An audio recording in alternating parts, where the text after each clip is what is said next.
Hi everyone, thanks for watching. You can support our work on our website ageoftruth.tv. And please like our videos, subscribe to our channels on YouTube, BitChute and Brighteon. And remember to hit the bell for notifications. And follow us on Instagram and Facebook. To be sure not to miss any of our shows, you can sign up for our newsletter on our website ageoftruth.tv.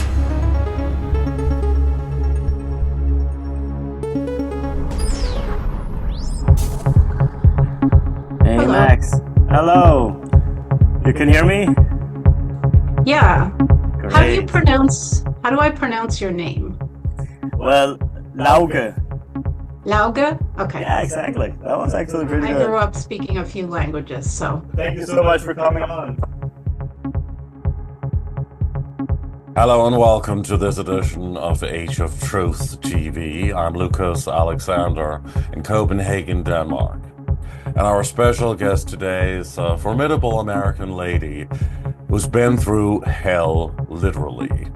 But she's come out on the other side, Unbroken, which is the name of her platform and website. She's a former satanic ritual abuse survivor.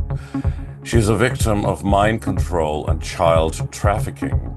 And she is a survivor of multiple near-death experiences. She is now working successfully as a trauma healer. She has so much to share with us today, and it's a pleasure to welcome on the show, Max Lowen.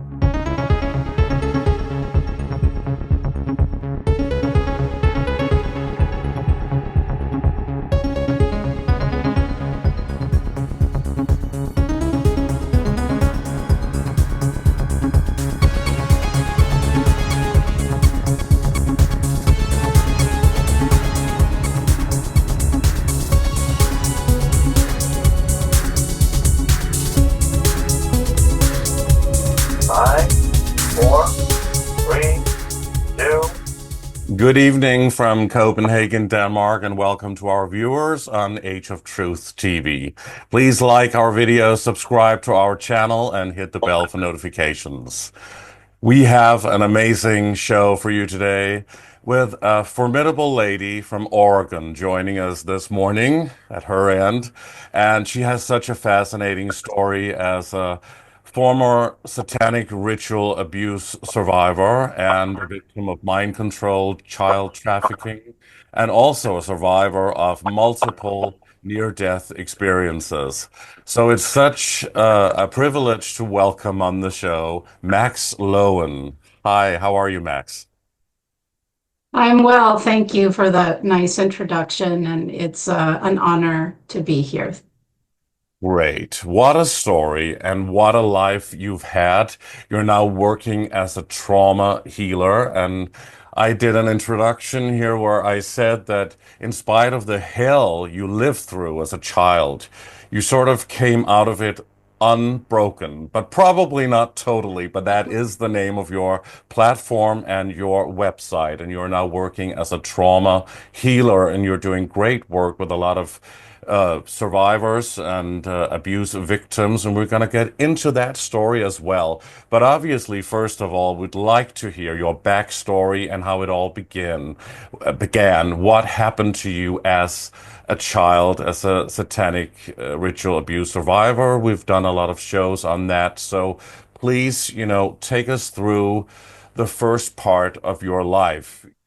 Well, I grew up in a generational political family, diplomats, ambassadors, also generals, high-level generals and such.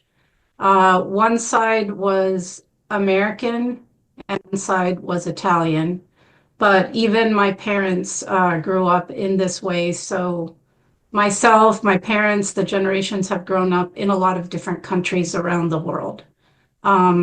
So I myself grew up in 5 countries, sort of living somewhere a few years, then moving. And then my high school years, I lived full-time in Rome, Italy.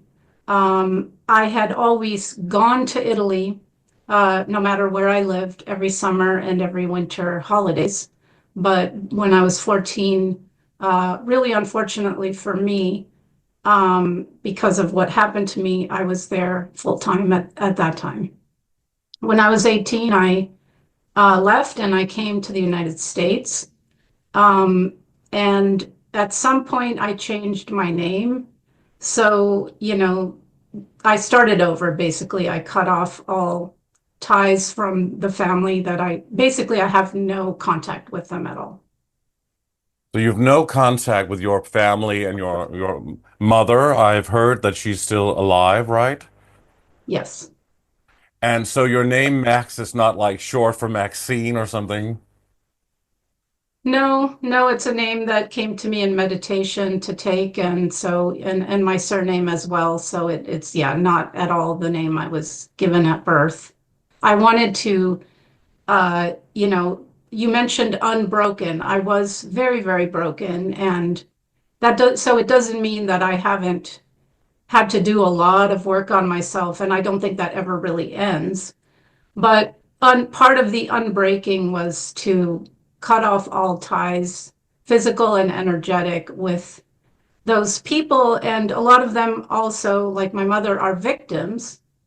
However, they are programmed. They cannot, I got to a point where I'm not willing to be abused or, sort of mistreated anymore in my life. So I had to do that for my own sake. Obviously and clearly. And we're going to hear about your journey towards healing and deprogramming, obviously, which is very inspirational. But let's go through some of the dark times. I mean, you obviously had this horrible childhood, and your ancestors, your family went through mind control as well, I suppose. Would you say that you are a victim of the old MK Ultra program? Yes, I would say so. Basically, you could say my main handler was my uncle on the Italian side.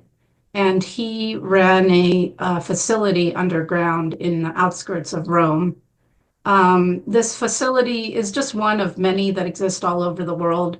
There's many, many underground, tunnels, even cities, facilities. So this one was just the one there, and it did connect to the subterranean levels of the Vatican. I was taken there a lot. I do have memories of all kinds of things. There was technology in this facility that, they what we what we're shown is a fraction of what they have. And so I do recall, the virtual reality masks, the earphones, sometimes the helmets with the wires coming out hooked up to these machines. So there were, isolation tanks, so to speak. So yes, there was a lot of experimentation of that nature. So you were groomed very early on to become a sex slave. Was it Project Monarch? Or, I mean, MK Ultra has a lot of subgroups as well, and projects, obviously. And you were taken to the Vatican, you say, and we're also going to talk about that because you're talking about the sub-levels and the underground levels of the Vatican, and people would love to hear more about that. So your uncle was part of this. He was Italian, and he was part of this upper echelon, this high-ranking elite circles in Italy, or what? I don't know how high ranking or not he exactly was, but he was someone who was in charge of that facility, of doing torture, of supplying children and animals and people. In Italy, there's a lot of undocumented gypsies. So he would kidnap them so that, use in experiments or breeding or whatnot. So I'm not really clear at this point in my memories how high up he was, but he had definitely had connections to people that were, you would say, dukes or, like higher level people like that, Hollywood people. As it is, it's actually a network globally, but I can say for Italy, the mafia, the government, and the Vatican. I mean, they're they work together. So he was definitely had a role there. So before we go to your experiences at the Vatican or underneath, I mean, you can explain that. So this was happening. Your uncle, he was doing it at a church outside of Rome. He had his own satanic circle, or was it part of this larger circle where Hollywood people and all of these other dignitaries came at this to this place, or what? So the facility, as I recall, it was very complex. It had technology. It had, unfortunately, a horrific. You couldn't even really do it justice in a horror movie. Place for animals, experiments, various degrees of torture. Um, Different rooms, a lot of them were glass so that they could, and there were, I guess, scientists or people in white coats who would study. So they would do psychological experiments, physical experiments on me, and I would be watched and studied. So these are the kinds of things that would occur under the ground. There would be cages, sometimes with animals, with me in them, other children at times, but they were always brought to other locations. So where I would see more of the VIPs would be at different mansions, at different events like the hunting parties or the indoor sort of black tie parties where children were trafficked and brutalized and eaten, unfortunately. So at, below the Vatican is where I also saw lots of VIPs in attendance at certain satanic rituals and ceremonies. So I would see these people not necessarily in the facility, but in other situations. So these your family members were all part of this satanic circle of people, and part of this elite group, or did they like sell you or give you to these even higher ranking people, or how did it happen? Yes, I was trafficked. At times it was to certain people, I'd be taken to their properties, their homes for what seemed like forever, probably days or weeks at a time. Sometimes it was trafficking from the Vatican. Sometimes it was in high-level hotels. It kind of varied. Sometimes it was just rapes at these parties, these different parties. So it would occur in all these different places. Yeah. My mother was sometimes tortured with me. She was sometimes at some of these, I'm just going to call them orgies or rape fests. She was very, very dissociated and had different alters. And so she was very, very abusive, but at times she was not, I mean, she was definitely not, coherent in herself. So I'm not sure how much she really, I mean, I could say I am sure she didn't really have any choice, in, she couldn't obviously protect me or keep me from that. So she had been a victim of mind control ever since she was a child, and that would have been like, was that before the Nazi scientists came over to America in 19 after the war, Operation Paperclip, or was it before that time? I mean, for how long did they do that? I mean, that kind of MK Ultra programming of children. Did that also happen, in your opinion, and how much knowledge you have about of the past? Did they do that before the Nazis came to power? Well, so my mother was born in 39, so she would have been a very small child during that time. And there is a story in that family of them being uh, allegedly in a camp during the war. I don't know. It's very inconsistent, the story. They don't talk about it, but clearly they were there and, something went on with that, I don't know if they were tortured there or it seems that way. I don't have clarity. I've tried to ask, but yeah. It may be that they themselves, the members of my family, my mother and her siblings, are fairly fragmented and can't really even give a coherent narrative there. But she was Italian, so she lived in Europe during the war as a child. I mean, 39 was just when the war broke out. Yeah, her father was, like I said, everyone was political. So they had been living in France, I believe, when the war broke out. So she grew up in different countries as well. And when you were a baby, did they also fracture your mind? I mean, through mind control programming and well, do compartmentalization of your brain really, or your mind, and create alters. Yes, I believe from some memories that I had retrieved at some point years ago that it actually began in utero. Um, but certainly I know at my birth, my mother was given general anesthesia, so her body was unable to push me out. So they pushed me out with forceps, and she was unconscious for a while. I suspect I would say that actually, just for regular people, that hospital delivery is a cult instituted thing to break attachment. If you look, when babies are born, they're put in the little bassinets in a row behind away from the mother. So this is just, I would say, what the cult does to me, they do on some measure to all of humanity. So yes, I was born in this situation. That was the beginning of the breaking of attachment. But then there were rituals. So my uncle would come to the countries I was living in.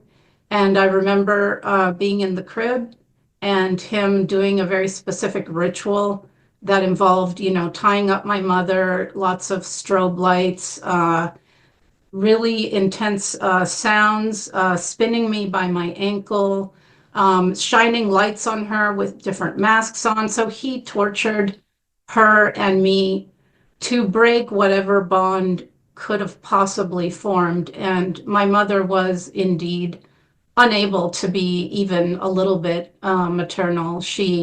In fact, I saved her from committing suicide a few times during my childhood. So she was never well. And so as a result of that, as a baby, she wouldn't come. That was also part of it's part of the training to let the baby cry and cry and cry and have no one attend to the needs. Or if she would come, she would be in a very abusive altar, very angry and beat me. So it was definitely pretty brutal right from the get-go.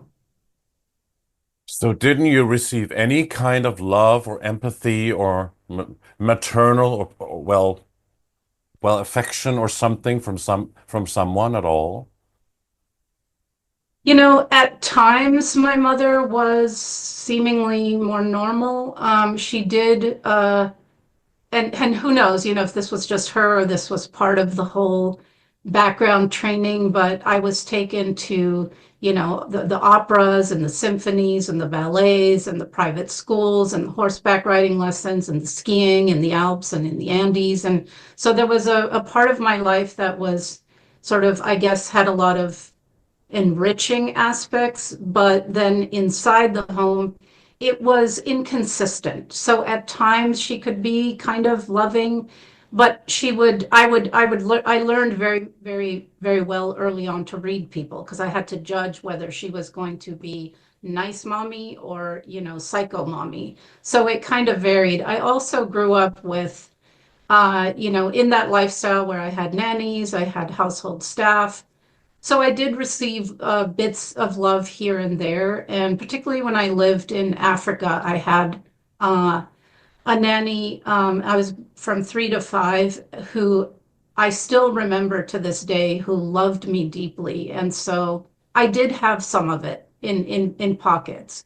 And unlike some people, so I lived in different countries, so I was accessed by my uncle either when we went to Rome or he would come. But there were periods of time when it was, when I was kind of, I guess, left alone. So I think that counterbalanced um, for me, and was probably helpful psychologically. So apparently you were brought into a rich family, and why did you move around so much? Europe and Africa and well, everywhere. Yeah, I also lived in Central and South America.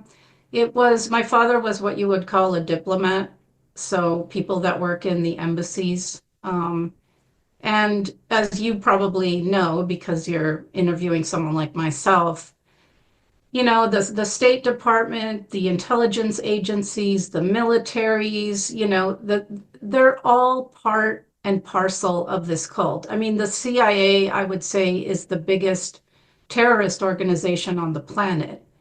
So they have the mind control is like they are protecting us from terrorists, but they actually are the terrorists, right? So at the upper layers of these institutions, it's all, you know, cult activity. Yeah. And your father was American, worked for the American government then as a diplomat. Yes. Yes. Okay, so you were taken to all of these places and you were traveling around the world, moving from one place to the other, and you had a governess or nannies and all of that. But I mean, so no matter where you were in Europe or in Africa or in America, these satanic rituals still took place at that specific location where you were at the time, and people came to that place, or did they move you around and you traveled to a castle or a mansion or what a military facility to get this mind control programming and be part of these satanic rituals? I would say all of the above. So a lot of it, the bulk of it, I would say, was in the Vatican. However, I do remember my uncle taking me to New York. There's the UN, for example, is the global one world government headquarters. So underneath the UN, there's all kinds of, things going on, facilities and such. So I was taken there. I remember being taken to um, what I think was a psychiatric hospital, I don't know which one it was, but a pretty, well-known one that was in New York when I was taken there. I don't know if you're aware, Lucas, but underneath many, many hospitals and psychiatric hospitals, there are, again, underground tunnels. There's a lot of cult activity going on. So I remember that I was taken to Washington, D.C. As you probably know, there's all kinds of underground things there under the White House, under the Capitol. Um, and sometimes, like I said, my uncle would come to certain countries. So I remember when I lived in the Dominican Republic for 2 years, I was probably between 6 and 8. He did visit. We had gotten some pet rabbits for Easter. And, the next day they were, let's just say, tortured to death and displayed in very horrific ways for me to find. So he kind of kept tabs, but really also remember I was taken to Rome every summer and every Christmas break. So while I was there, I was in the Vatican and I was in the facility. Hmm. This is so interesting because I don't know if you know this, but we've just done a three-part interview with another victim of satanic ritual abuse and mind control, Alandra Markman. Do you know this Mm. gentleman? I do. I've met him about, I think, a year ago. Yeah, yeah, he's a great guy. He is I the will watch that. I wasn't aware you had interviewed him. No. And it's really, I mean, it's like 2 hours each, and we go really deep as we always do here. But this is kind of Yes. fascinating. But the interesting thing about some of what, well, Alandra was telling me was about the UN, and I hadn't really heard about that before. I mean, not that it's surprising, obviously, because everybody's been talking about all kinds of places, high up places and important places, locations in the world. But the UN specifically was kind of new. I haven't heard anybody really talking about that. But he did, but you obviously also had the experience of being taken there. Yes, and when you're taken there, you're not taken to there's the side that they show the public, and then there's the real part where the real things go on. But think about that with all the global agencies, the World Health Organization, the International Monetary Fund. etc. All these global organizations, they plan things decades and hundreds of years in advance, and they slowly move towards their goal. Well, lately they're moving very quickly because I think they're not succeeding.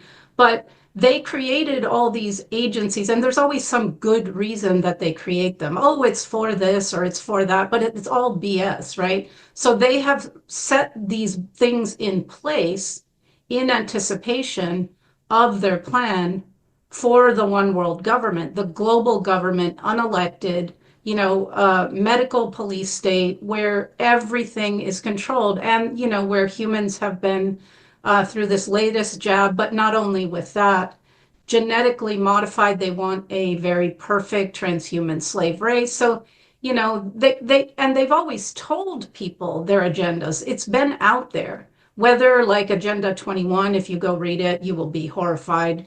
Whether it's through movies, all kinds of movies, even something like The Matrix, they tell you kind of, Morpheus says to Neo that we're batteries. This is true. So there's always been this march to their kind of final agenda. And so these organizations, these global agencies are all part of this. And I will tell you, everyone at any high level position within governments, within these agencies, within religious structures, within medical, education, media, Hollywood, all these people, they don't get to those positions unless they are loyal to the cult. They can either be born into it and groomed from birth to it, or these people, they have like the gifted programs in schools, like video games. These very advanced video games, they will identify youth that might be very violent in the games. They're always looking for people to pick to bring into, some brilliant guy who invents something. So some people are brought in because they're resources for the cult. But basically, anyone in the upper echelon of any structure on Earth is part of the cult, whether by choice or not. Try and mention some of the more well-known places you were taken to for satanic ritual abuse. Obviously, the UN, and you were taken to different castles or different places. Try and mention some of those. Well, I was taken to some very luxurious mansions throughout Europe. I still can't exactly name, it's a process of kind of recovering these things. And my brain is more, I tend to see the bigger picture. So some of the finer details have not yet come in of exactly, but I know that I was in Italy. I know I was in England. I know I was in Belgium, which is a big hub. As far as I know, that's what I can remember for now. So I'm guessing I was in some of these more famous castles, but also, when they would bring me in, and this is, I think, pretty common. I don't know if Alondra mentioned it, but I was always heavily drugged. You get brought in from underground levels. You get brought in through different doors. Like I said, what the public sees and where they do these horrific rituals are not always the same place. But I do remember rituals in very ornate, beautiful places with lots of high ceilings and marble and gold and altars. And altars, by the way, wherever they are in churches or other places, are always for sacrifice. That's what an altar is. Really? Always for Yes. sacrifice. A lot of Christians or, well, would and other religious believers would probably be very horrified hearing that. Yes. Yes.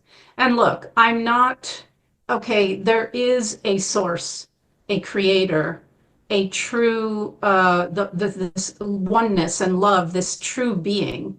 But religion, in my experience and my opinion, and I really don't want to offend people, but I also think it's important to say, is mind control. Okay?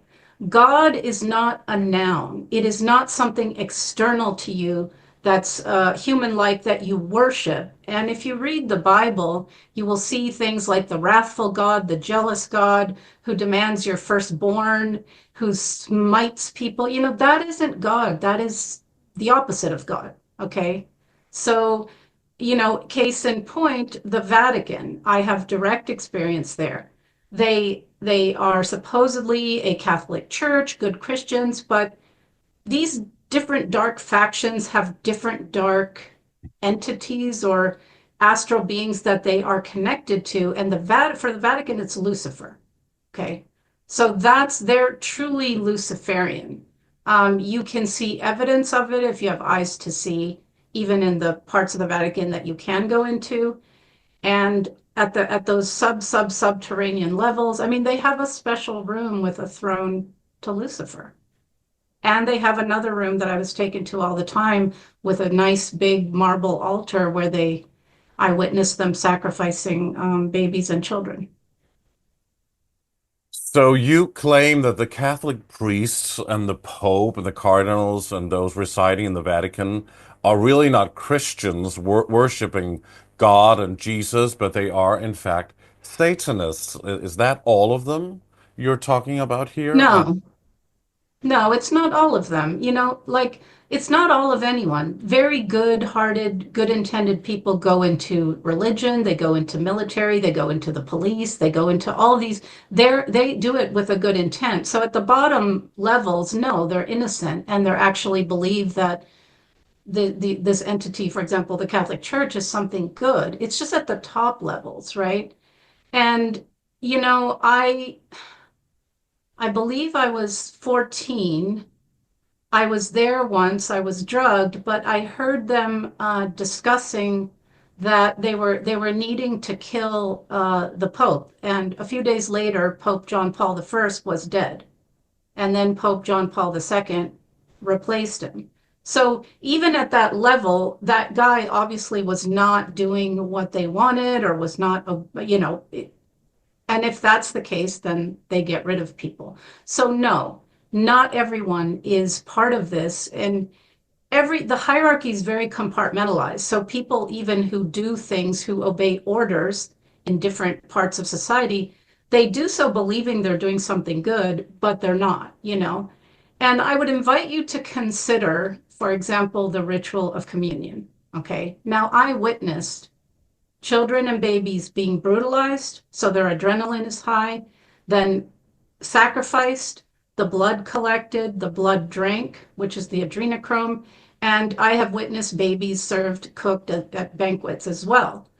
And then in communion, you eat the flesh and drink the blood of Jesus. This is a satanic ritual, and see, they harvest energy from us. So during this ritual, anyone who participates in any of these religious rituals is unwittingly giving their energy to something dark. It's the same in Mecca when they circle that black cube. That's a satanic symbol as well, right? So in the circling, it creates a vortex of energy. So these Satanists, they disguise things, but then they harvest the energy off these things. And I think, they're making really a mockery of this, of Jesus, because this being is portrayed dead and tortured on a cross. Okay, why not portray him alive and dressed nicely? Why that image? And then if you look at the cross, I mean, there's many ways to look at this, but when you do the sign of the cross, you touch your pineal, your third eye, you touch your heart, and then you bind, right? So it's not to say, because look, I'm spiritual, because we are spiritual beings in a human body. I'm not denying that. In fact, the satanic religion is they're the opposite. So whatever God is, to use that word, they're the exact anti-life, right?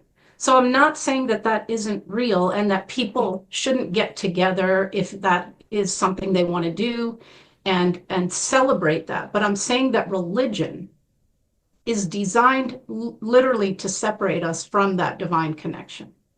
Yes, and the biggest tool really and weapon used against the population of the world now for centuries. That is, in fact, religion and different religions, right? Right. Why are there even different religions if there is one true God or universal power or whatever? Well, that's a design by design. Again, it's divide and conquer. It's a very successful program. And if you see also in the last few years in America, I don't know how it is over in Denmark, but this whole woke ideology, it's just dividing people more. Indeed, in Denmark and especially in Sweden. I mean, we're like the first. Well, divide and conquer is wonderful for them because if we're fighting each other, then we're not, there's only one true enemy and it's them. So it's a very clever war tactic. And I just want to say before it slips out of my head that they also mock us. They think we're stupid. They think we're cattle. They think we're slaves. And I mean, to some degree, they have successfully socially engineered people into some of that. But for example, in the US, there's this Black Lives Matter. Okay. They're not talking about people of color. They are talking about the Black nobility. Okay. They are talking about the Black sun. These people, they're factions under color. So the Vatican is the Black, they're mocking you with that. And they're not talking about, they don't care about any human being, regardless of your gender, your sexuality, your color. It's all used and weaponized. They don't care about us at all.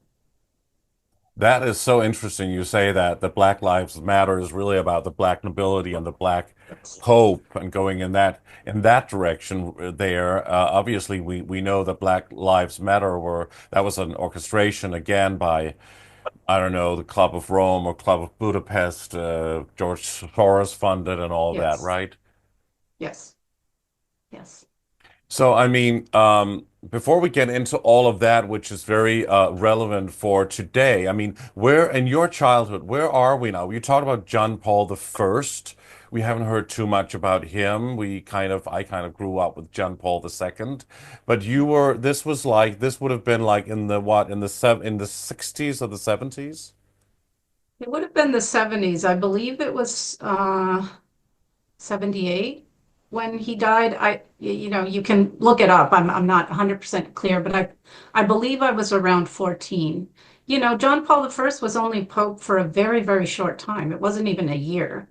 Oh yeah, that's So, true. I remember that now. yeah, so that's one thing I overheard. So basically, part of my training was I have a photographic, audiographic memory. So even when drugged, I would record things and be able to retrieve them. So I suspect I was going to be used uh, politically in the honeypot role to probably collect information. I'm also grew up trilingual, so there were certain things that's my suspicion. I mean, it didn't work out. Here I am, speaking up against them.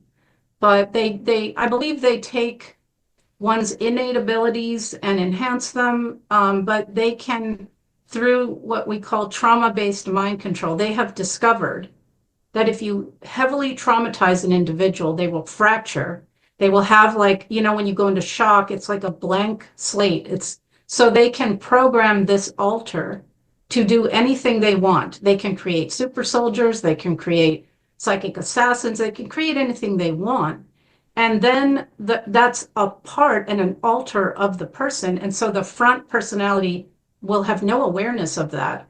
And then that part can be triggered to do a specific task. So for example, all these lone wolves that have assassinated, VIP people, they're actually MK Ultra. They have a programmed part. They were given a cue. They go do the event. But then if they're questioned, they literally, once their front alter is back, they don't remember it. They don't know. So trauma-based mind control has been, this is something the Nazis studied. They brought over to America. Mengele was one of the foremost people with this. And they've added, so SRA was, let's say, the first form of mind control. Then psychiatry and the military kind of got involved, and they have slowly perfected it, and they have studied what it does to people like myself and other people I know who are survivors, but they do this to the collective too. So collectively, These people, they have a chessboard of the globe and they create all the wars. They fund both sides. It's for an agenda. So war, for example, is a collective trauma. Poverty and scarcity, they're engineered, they're not natural. They create trauma. There's psyops like 9/11, that creates trauma. PSYOP creates trauma. Those are, by the way, satanic rituals on the collective of society. So they have done this to the collective, fragmented us. Then they know very much how important attachment is. So it's the hospital births. It's both parents now having to go to work, so the child goes into care of the state at earlier and earlier ages. It's the attack on the family that you see especially heightened lately. So all of this is deliberate, and then what we see the result is a lot of very, very mind-controlled people out there obeying authority, which is itself a program and a myth, and doing things that actually harm themselves, like taking an injection, that's not only unsafe, but unnecessary. So they have collectively traumatized humanity as a whole because this is the most effective way to mind control people. And sexual abuse of children before the age of 5 is really the most evil and the most effective way to create someone who can be easily dissociated and mind controlled. And look out there. Sexual abuse, you don't have to be SRA survivor, but sexual abuse is rampant, right? So that's just a little sort of thing I like to point out that what they've done to me individually, they do in a certain form to all of society, because these people need to use deep, heavy mind control, and then they poison us. They poison the food, they spray the skies, they put fluoride in the water, the education, our history is a lie. They have it's a multi-pronged assault on the human being, on the collective, to get people to basically, this way you don't have to do a hot war, you don't have to force people, you actually manipulate people into furthering their agenda.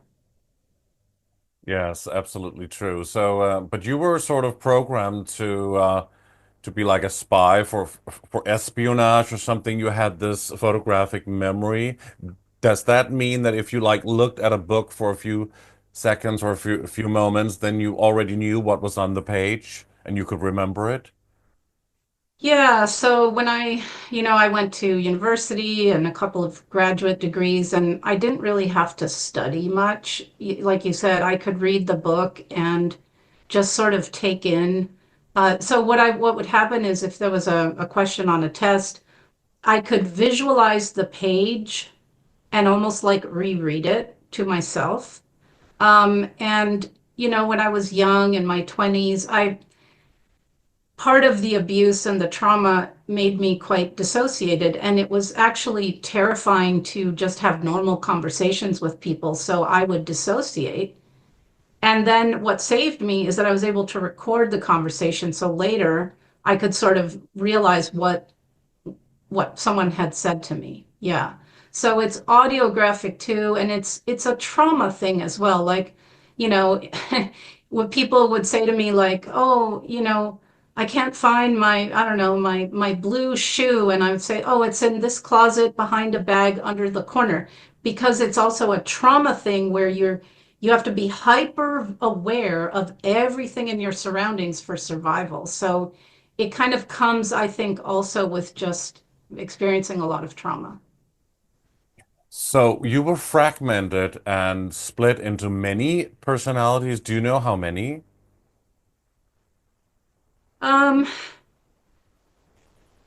I have a sense maybe around 5 or 6, but I don't, there's, as I sort of learned more and spoke with other survivors, they can fragment into, let's say, 5 personalities, and then each of those can be fragmented and have uh, alters underneath that being. So I do not, as far as I know, that is not the case with me.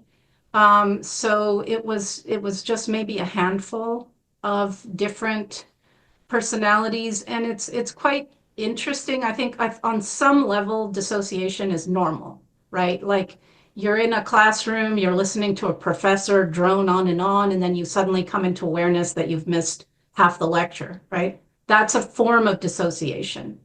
But so it's a continuum, and at this end, it's like completely split different parts. So and it's interesting because the parts, like I had a very angry male, sort of almost like adolescent part in me, and then I had a very naive, open, kind of young, little maybe toddler sort of part who was very too open, too trusting. So I had to integrate these different parts of me that held different components of the abuse. So I had an alter that's basically stuck at 9 years old, who I really had to work with during my healing journey, who held the darkest of the darkness, the horrors. These people, no horror movie you've ever seen can do justice to what these people will do to living beings. So yes, I had these different parts, and they're integrated. And what I do is, if I sort of feel myself in a certain state, like, I mostly worked on myself enough. I'm pretty balanced and even. But let's say a few years ago, I would I would be driving, and people would drive stupidly, according to my mind, and I would become enraged. And then I would say, oh, okay, I'm in that altar. Okay, what gotta sort of, calm down. And so it's knowing yourself, I think, is the best way to, I think we all have parts of ourselves, it's probably pretty normal. So it's just, I become very aware of what kind of part or energy I'm in, to be able to, behave properly, respect, myself, and do what I need to do. But you don't dissociate in the same way that you used to, so that you go into another altar and then you don't remember that you did whatever you were supposed to do and had a long time in that state of mind, and then you go into another altar, whatever. I mean, that does not happen anymore. No, no. In the past, there may be periods where it seems like I don't remember things, so I was probably in a different alter. But no, thankfully, I've worked on myself enough that that doesn't happen. And see, this is kind of what I try and teach people. We all get triggered, right? And so I've learned to use that for my own healing. So if something out here, a person says something or does something, if that triggers me, it's because it activated something that's already inside me, right? An unhealed part. So I learned over the years, because you get triggered. Most people actually are pretty triggered all the time. So I would get triggered, and when you don't know better, you react and on the person in front of you. But I've learned to be triggered, go, uh-oh, what is that? What's activated in me? Go in, I can see the child part. I can see, then the memory is there. I can see what happened. And then I think it's very useful to examine your mental programs, because you decide things. Something happens, you might decide, well, I'm not lovable. Okay. And then that becomes a subconscious belief that then you carry throughout your life, and you will create situations that reinforce that, and then I would release all the feelings, the grief, the rage. So I pretty much still today, I'm always kind of watching myself, and that's how I kind of make sure. But yes, thankfully, a lot of things have improved. I used to always, always, always be very anxious, no matter what. It was like this inner torment constantly eating away at me. And one day I realized, wait a minute, I'm in a beautiful place. I have food, I have shelter, no one's hurting me, I have love. Like, why is this inner torment still in me? And it's a waste, right? It's not letting me live in the good present moment. So I've worked that down to the fact that now I actually rarely come into that feeling. And when I do, I figure out what's there, and I deal with it. So I'm very, very grateful to be able to experience peace, love, abundance. This planet is quite beautiful. There's a lot to experience that's beautiful. And so, yes, I'm very happy that I'm able to live that way now. That sounds absolutely wonderful, of course, and a great story, and we can get even more into that. But I know it's very inconvenient and uncomfortable maybe to describe to the audience what happened. You kind of said that no horror movie that you've ever seen can justify or describe what actually is taking place in real life and what happened there. But can you like share some details with us, even if it's uncomfortable? Yeah, there's a fine line between being sensational and also really helping people understand how depraved and evil these people are. So, because of the latter, I will share a few things just to show the mindset. Um, so, in the facility, in this animal torture room, for example, they had a baby cow in a stall that they had taken the hide off and but was alive, and they were dripping acid on this poor creature from above. There was a cat in a tank. The bottom had water. It was sort of strapped in this metal thing. And then they put piranhas in the water, and I was made to watch these things. And then they lowered the cat halfway into the water. Okay. These are, I was forced to, they force you to kill. So a knife was put in my hand, their hand over it, and I was forced to slice open a pregnant dog.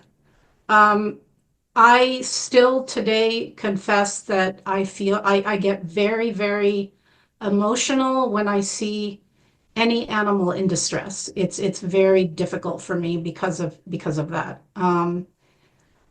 I was forced, for example, to make these impossible choices. So in the facility, I was sat in this chair. There were two buttons, one window to one room, one window to another. In the one room, they had my younger sibling. In the other room, they had, I suspect, a gypsy woman who they don't have papers, so they're expendable. She was strapped to a chair and she had a small bomb tied in her mouth like this around her head and, some wiring. And I was told, okay, you have to press either this button, and the same with my sibling. Okay. So I was told I had to press either the button to kill my sibling or the button to kill this lady. And I would say, no, I'm not going to do it. I'm not going to press either. And then I would be told, okay, well, then both will die. So I would, of course, chose to press the button to kill the woman, which, this still haunts me deeply. And her head just blew up. There was stuff everywhere. It was, splattered on the glass. Just her head was just gone. And then I was forced to go into the room, put my arm around her headless torso while they snapped pictures. Okay. My My God. uncle collected a book of pictures to tell me that of all kinds of scenarios where he would tell me, you're a killer, you're just like me.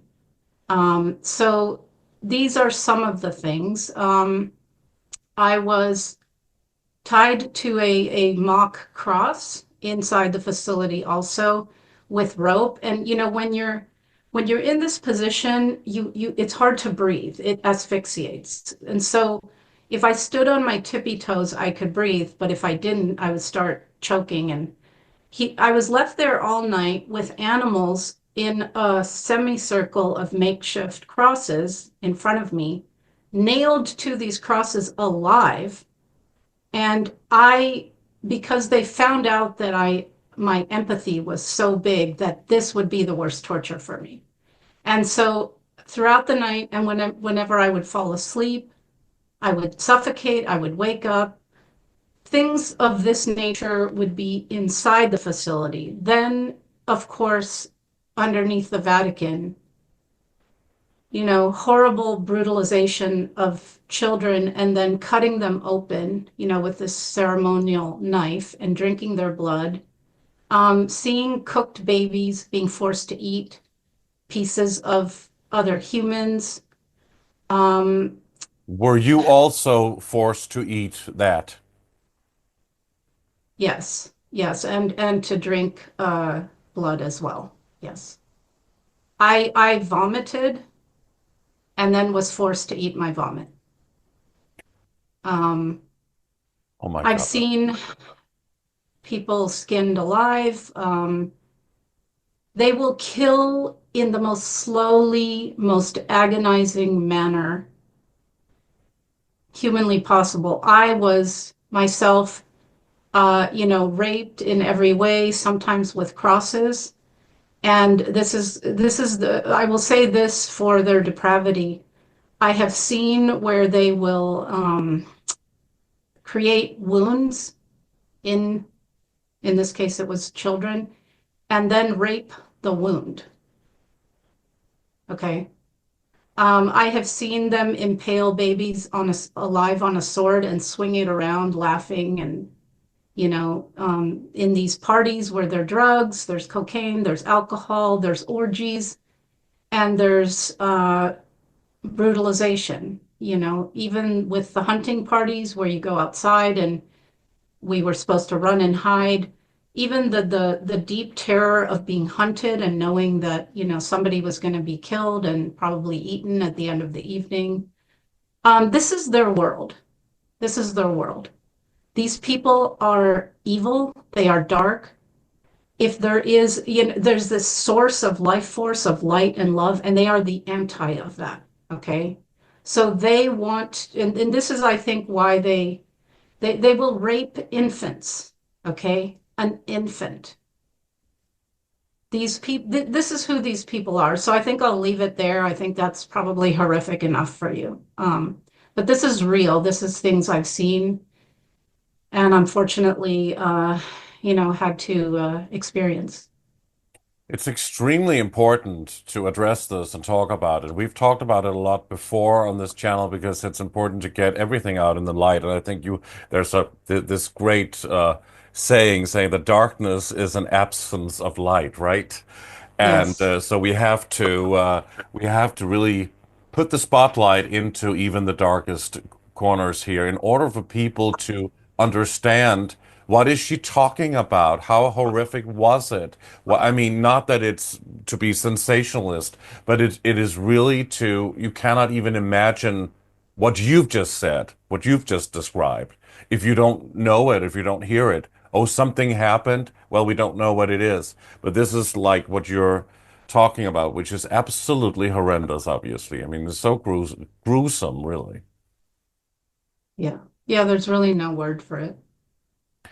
So, I mean, at the Vatican, and you also say that at the churches, what you said before, in every church, the altar is used for sacrifice. Do you think that is the case when the closest when the church is closed?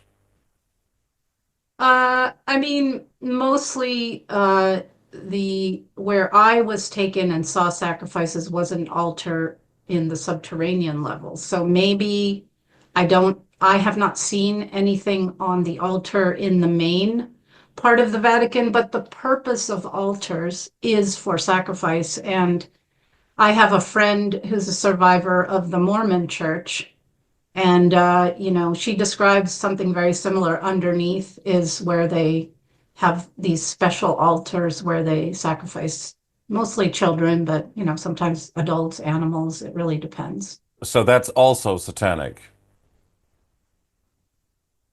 The Mormon church? Oh, Yes, yes. Oh, absolutely. Yes. in Salt Lake City. Uh, yes, yeah, that's generally the Mormon sort of cult, I'm going to call it, is in that Utah, that sort of general area. Yeah. But you've also Yep. described that you were, I don't know if that was at the Vatican or what, that you were put in you were like, there was like a boiling cross. You were burned with Oh, that and you were put in a coffin with a dead body or something Yeah. for, and the lid was put on and you were left there for days or what? Yeah, that's two different things I've said, kind of mixed up. But the first one, this is an example of when my uncle and handler came to visit. That was I was living in Chile. And so this was a ritual in a just a regular small Catholic church. Of course, it was just, you know, it was just him, this priest, and members of my family who were forced to sit in the pews and watch. I was about two, and I was on the altar of this small church. And they heated a metal cross and laid it on my chest, so it sort of burned into my flesh. And then, did some kind of ritual and put me in a coffin and left me overnight in this church. Uh, in the facility, I was buried alive with some dead bodies. I was older at that point. It was, yeah. Unbelievable. How do you remember anything that happened to you at two when you were two? Well, the brain remembers everything, even pre-birth. It's just that as you get older, for storage reasons, it sort of sorts out. And so anything can be retrieved. And then traumatic memories get imprinted very differently.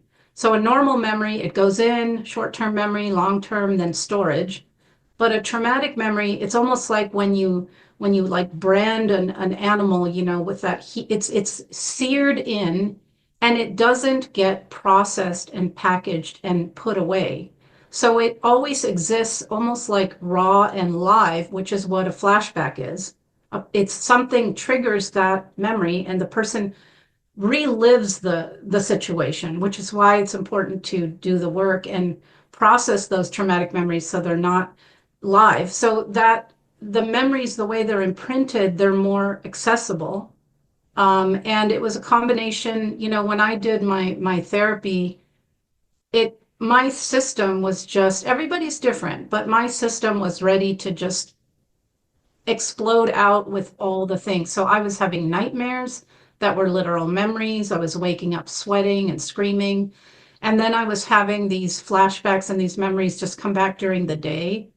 So I think my system was just okay, let's just deal with it all. And so pretty much it took me a 10-year period to recover memories and to kind of make sense of it all and then release the emotion, and that's why I don't have flashbacks anymore because it's all been processed.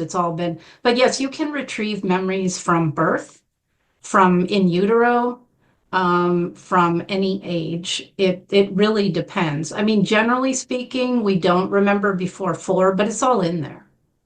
When you kind of go out of your body because you are fractured and you're put through this trauma, it's almost like the soul is experiencing this and imprinting it in the consciousness in some kind of way. Some people talk, and you've had out of body experiences or near death experiences, and we'll talk about that. But do you think that could also play a part, like that you kind of go out of the body and you see yourself from a different point of view, and then you retrieve that memory? Is there any truth to that? Yeah, so the brain is equipped with basically fight, flight, or freeze. So, if you're in danger, you either fight or you run, or some animals, like for example, possums, they roll over and appear to be dead, and that's a mechanism too to escape the predator.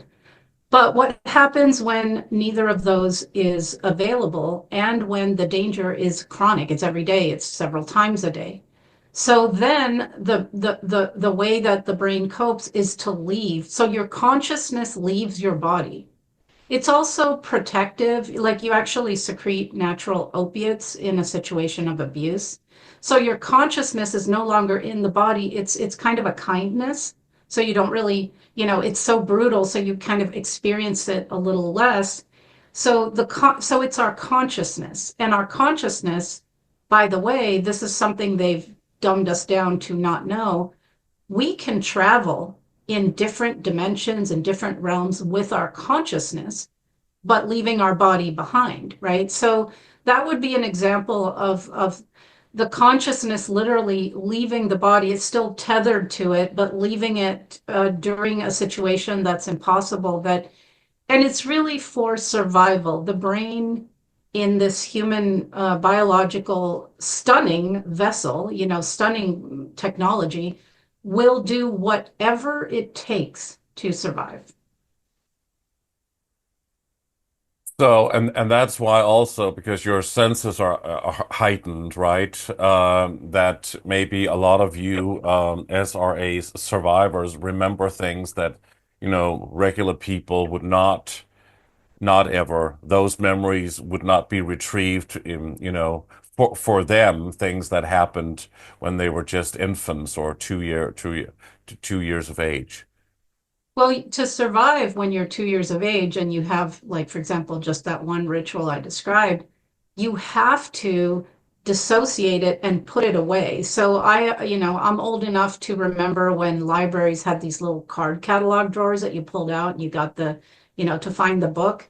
And so it's like they're put in these little drawers inside of your psyche so you can survive and go forward. So actually very, very common is what they call repressed memories. And some of the more horrific things I didn't remember until that time in therapy when they all just sort of came out. It's a survival thing. So it's there inside you, but you don't remember it until your psyche is ready to remember it and not die or go crazy. So we have these protective mechanisms within us, but I would say everyone probably has things that they have repressed or suppressed. And I would say that occurs on the collective level, right? So trauma has surged, like after World War I and II, there was the shell shock syndrome, then it's pushed down, then abuse, incest comes up in the 70s, and then SRA starts to come up, then the False Memory Syndrome Foundation is created to push that back down. It's a constant process societally, just like trauma. The dialectic of trauma is the remembering and the suppressing, right? So that has occurred on a collective level. I mean, look at all the psyops that have been played on the population in the last just few years and how people just have blocked out history and forgetting that they have done these. It's a playbook. They've done these things before. So that's an example of collective repressing of memories, but it's a very normal psychological function, again, for survival. It's a very important point you're making there, definitely. So can you tell us what kind of like dignitaries or high elite ranking figures or celebrities you saw during these rituals or that were present at rituals? I mean, can you mention some names? So there are still parts of me that have been threatened and programmed in such a way to be terrified to name names. It's a program in me, I know it. I have to respect the pace of my slowest parts. So I don't yet feel comfortable doing that. But what I can tell you is what I said kind of before. If someone has, let's just say if someone has achieved the level of a president or a prime minister, depending on the country, you can rest assured they are part of the cult, okay? They may have been actually, the elites, they put their own through this torture process, this MK Ultra process, to groom them into their future position. So a lot of these people have been done to in the same way that I have. But okay, if you're president or a prime minister, you're part of this. If you're a high-level military, high-level religious figure, head of mega corporations, head of global agencies, at top echelons of every structure on earth, medical, pharmaceutical, etc., you're part of the club. The legal system is their system at the top level, part of the club. So basically, anyone at the top layers of any structure on this planet, and if you're high level in politics, governments, those people are going to be people that you can rest assured are part of the cult. So I don't need to name them for you to kind of just look around and see who these people are, right? So now you don't want to name the names, but what you just said, did you see all of those presidents and prime ministers and high-ranking figures? Do you recall having seen some of those famous faces? Yes, yes. One particular highly, highly, highly evil man who was a former president who's now dead and who was involved in the decision to blow up the Twin Towers. Bush Um, Senior, yes. which is There's what a everybody is mentioning actually when we talk about this topic and mind yes. control and ritual abuse. His name comes up every time, actually. That man is, the things I mentioned that wouldn't even be portrayed in a horror movie, this man has done and more. Mhm. There, and His it's women too. son Don't is think not, it and isn't. his son was not like that, right? He was also kind of a victim. That's at least what some people say. I think Alondra said that as well. Yes, I have a friend who's a survivor who was tortured along with the son. Yeah. So I think he was heavily MK Ultra'd and then you get into all kinds of other levels where, if one of these, it's the program, it's not the person. So if a person who's useful to the cult, for example, dies or has to be killed, they will replace that person with a clone or with the CIA has extremely realistic masks. You can go research that. I mean, it's stunning what man can look like a woman, vice versa. Um, so a lot of these, I mean, there was a presidential candidate a few cycles ago who did not win, and she died right at that point, and she's supposedly still alive, but that's not the original. And So, speaking of evil, there are evil, evil, evil women as well as men. yeah, well, you're talking about Mrs. Clinton, right? Yes. So she's not the original version, as you say, is not alive. There's a clone, or Probably. Yeah. Go look, go use your own eyes. Go look at photographs of her or video of her prior to 2016 and look at video and photographs of her after. There's not even the same height. she did those rituals as well, and was not what you would call a nice lady. That's what a lot of people have Uh, said. no, I would compare her to who you named Bush Sr. at the level of horrific acts against children and people, just almost like a female version. Extremely, extremely, extremely evil. And were Yeah. you exposed to, or did you see her or meet her or see what? Were you ever in the same room with her? In the same room with some of these figures that we've been talking about. Yeah. Yeah. And then a lot of the European uh, actors because I spent, like I said, a lot of time there. So, but I was brought to New York and Washington, D.C. So, yeah, yeah. But I Let's mean, just say if she was a there's, perpetrator, why did they kill her, or why did they take her out and do a clone of her?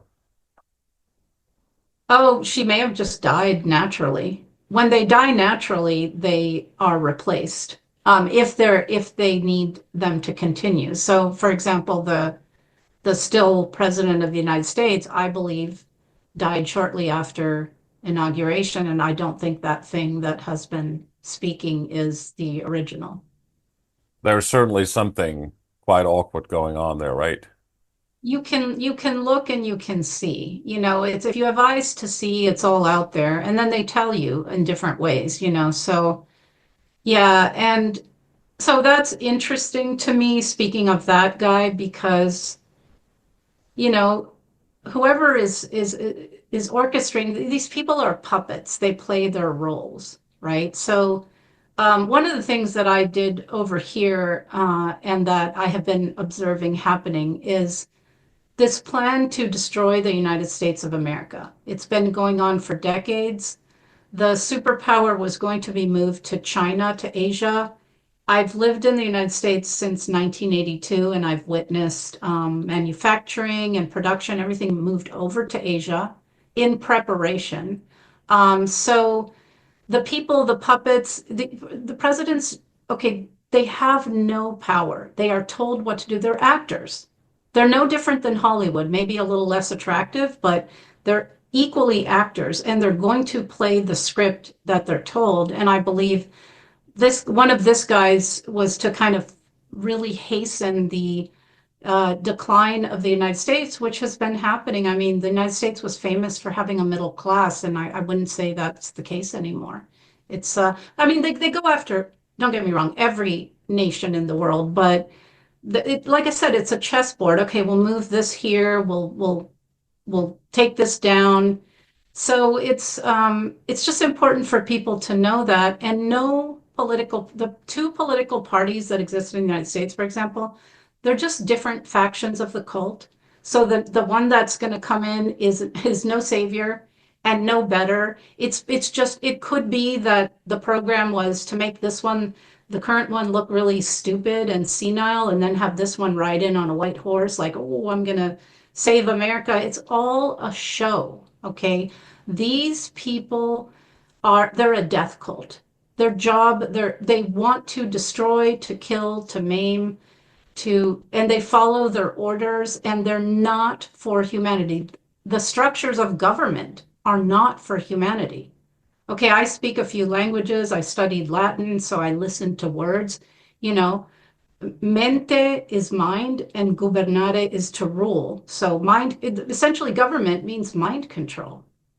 Okay, these structures we're taught from birth to believe in hierarchy and authority, which is a lie, but I mean, it's convenient for the people that want to rule us. So it's all, all the world is a stage. Pretty much the things that happen are, for the most part, deliberately created and staged to drive humans and socially engineer humans to a certain desired outcome. So you've heard the Hegelian dialectic. You create the problem, you anticipate the reaction, you have the solution ready and waiting, right? So you create, in one example, a boogeyman, which is a virus. You anticipate the fear and you foment it through the media, through repetition. And then you have the solution, a bioweapon action, which is the desired outcome all along. But how would you get people to willingly take that? Now they will. So, what is Trump's role in this? I mean, a lot of people, especially in the truth movement, have seen him as kind of a savior and somebody who will drain the swamp and get all of these children out from the dumps and all of that. And you were part of all of this. I mean, is that because there has been a growing truth movement and people have needed this figure, this savior figure who would actually come in and help and get the New World Order out of there? What is that the reason that they're using him? So the cult is very clever. So they always have a layer of control and deception. If you wake up to the layer here, then they have this layer. So for example, the whole Q thing is a psyop. It's designed for the people that already know a whole bunch of things.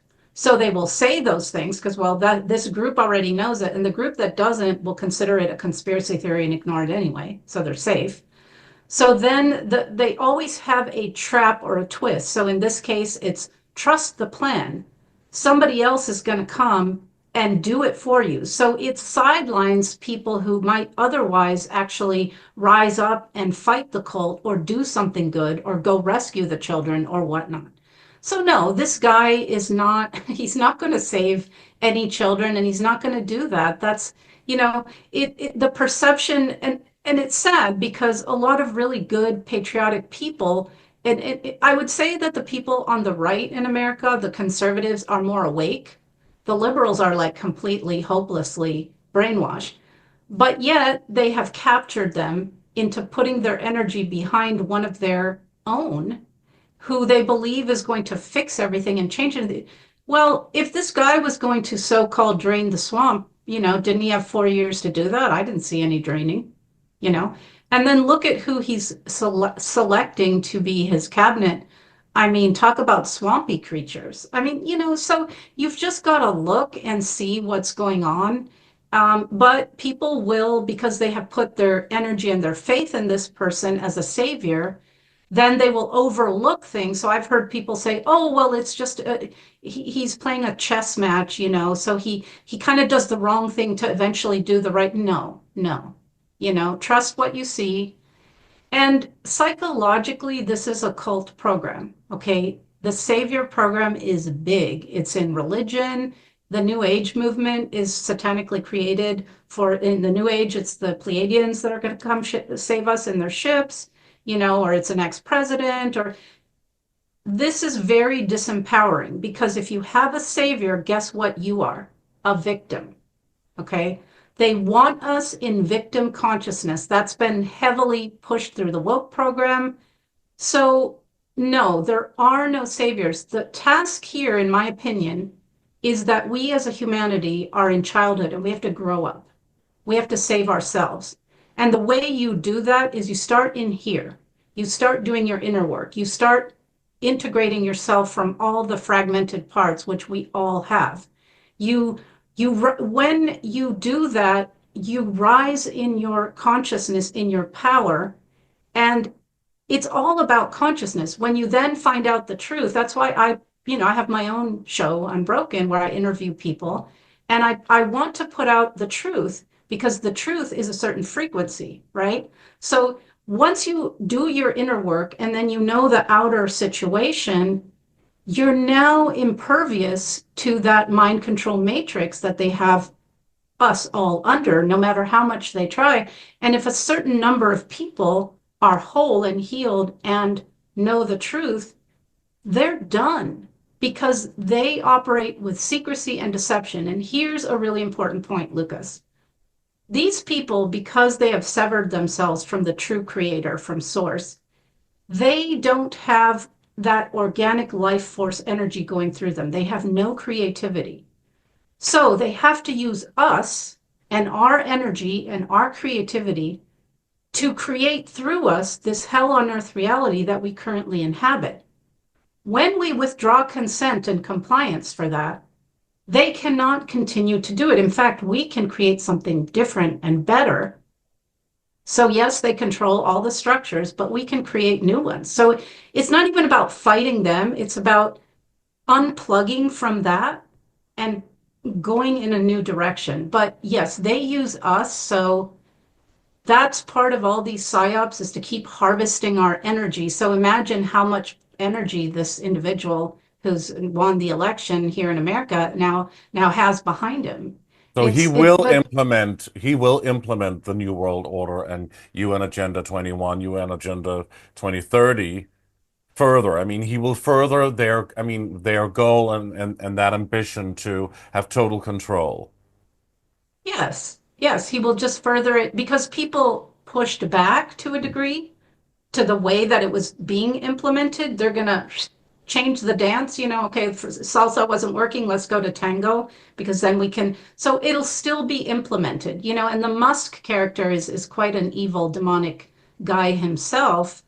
I don't have any direct experience, but just from observation. And, so he's now a good guy. Well, he wants to implant brain chips in everyone. I mean, that's one of their wet dreams here. So no, just look, just observe, linking just us listen. to AI, right? Well, that's been the goal. Yeah, one of the agendas is to create basically a new race of human that is more compliant, more obedient, and it's a transhuman agenda. So technology is inserted into us in many ways through the air, through the food, and through things that will be received in the body, what I'm trying to say. So, which was coerced, people were coerced to do during the last 4 years.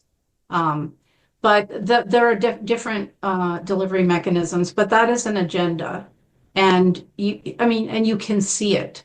So yes, the Trump is just going to do the agenda that he's the puppet for implementing, just in a different way. He's gonna, he'll appeal to certain things, and so they to my great surprise, the word deep state has become a very common word recently. I never thought I would see that. Well, so the clever thing to do then is to pretend that one side is the deep state and the other side, which is also the deep state, isn't and is fighting the deep state. No. Look higher. They're just different factions of the same thing.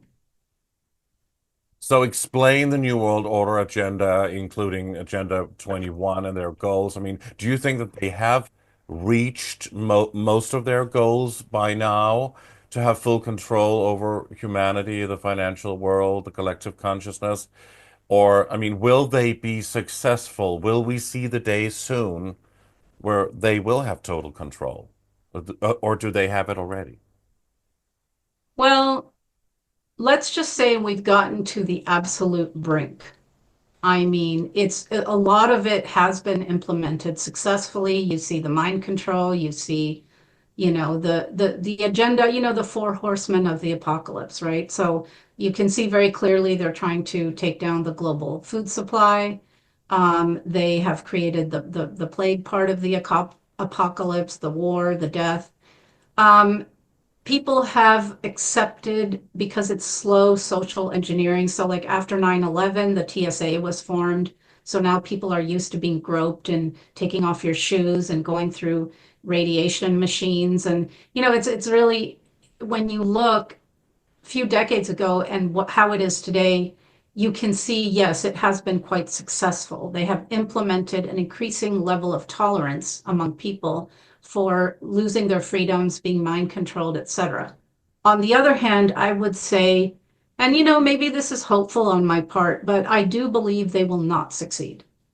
I think that one example is all the SRA survivors that have come in the last few years that have been speaking out. A lot of these things that they did actually woke a lot of people up. Okay, so the situation of the last 4 years, many people complied, others woke up.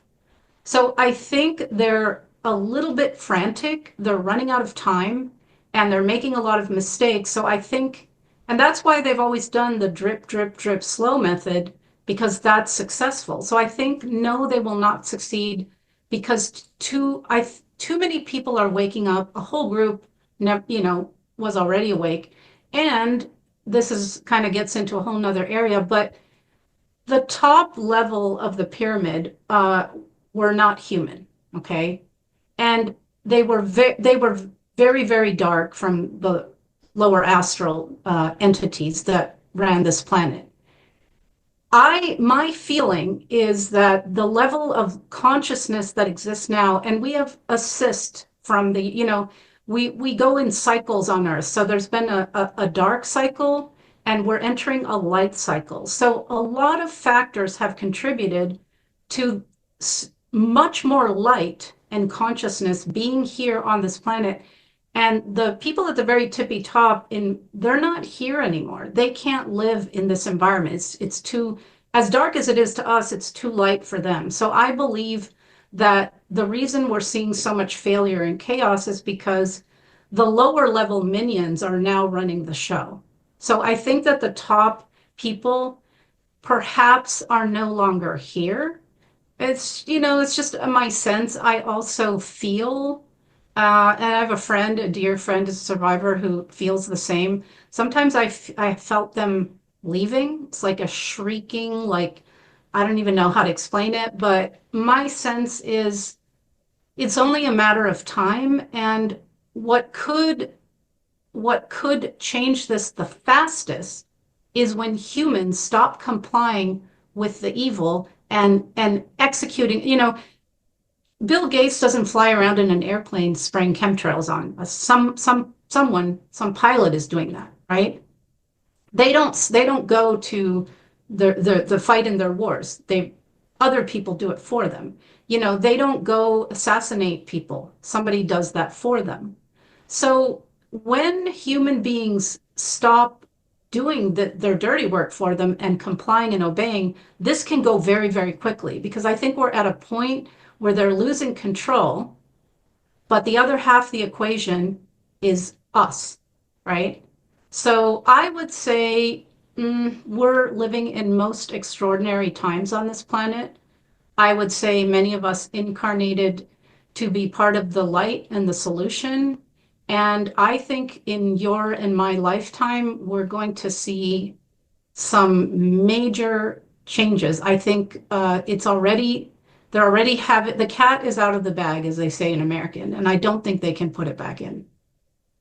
That's so interesting. We, of course, wish that more people would wake up. That's what we've been working for 13 years, Yes. and a lot of people and you are working for, and we are a growing movement, obviously, to spread awareness and truths. But you're talking about these high-level entities.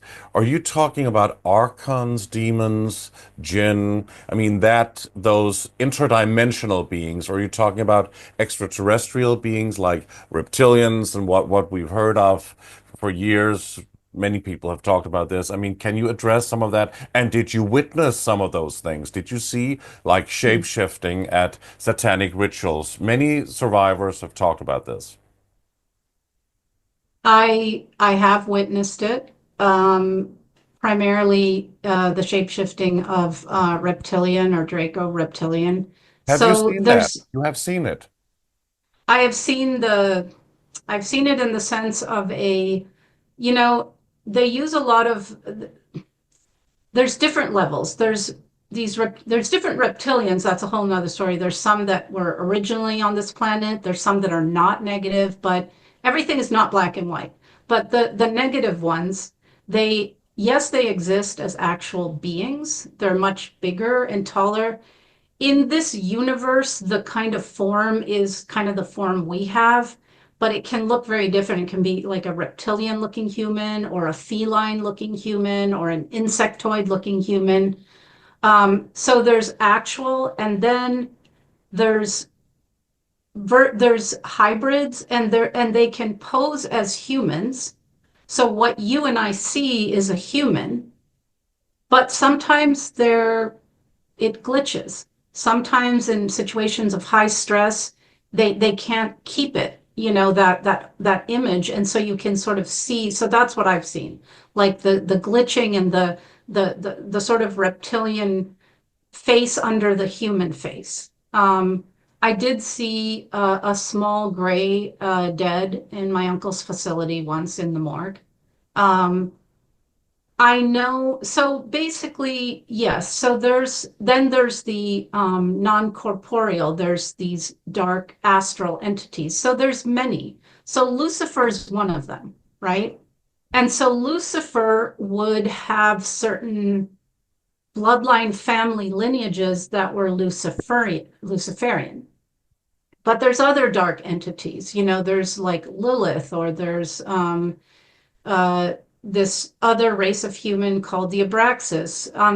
There were mantids, so insectoid kind of beings. So yeah, at the astral level, these different beings, they would kind of like they would be able to, how to say, merge their consciousness with some of these, bloodline family members. So a lot of them can be this evil and psychopathic because they don't have a natural human soul. Their soul has been mixed with this like Lucifer soul or other dark entities. So it's kind of complex. And then, for example, the discarnate demonic entities feed off lower frequency human emotions. So that survival frequency, like anger, fear, despair, so that's why they've also kept the human collective in these energetic frequencies, because it's called loosh. So they feed off that.